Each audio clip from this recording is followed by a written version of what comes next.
আপনারা কি মনে করেন মহাভারতের অশ্বত্থমা কি এখনো পৃথিবীতে জীবিত? হাজার হাজার বছর পরেও কি তিনি পৃথিবীতে ঘুরে বেড়াচ্ছেন? কুরুক্ষেত্রে যুদ্ধের শেষ রাতে গুরুপুত্র অশ্বত্থমা ক্রোধে অন্ধ হয়ে পাণ্ডুপুত্রদের হত্যা করেন এবং উত্তরার গর্ভে বাণ নিক্ষেপ করেন।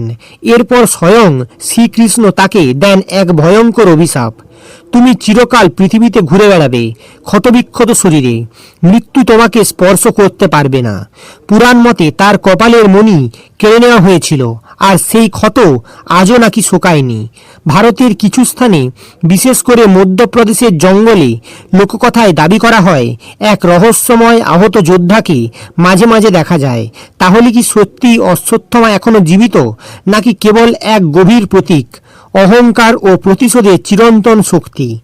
এমন আরও অজানা পুরাণ রহস্য জানতে হলে চ্যানেলটি সাবস্ক্রাইব করুন, ভিডিওটি লাইক করুন এবং কমেন্টে লিখে যান জয় শ্রীকৃষ্ণ।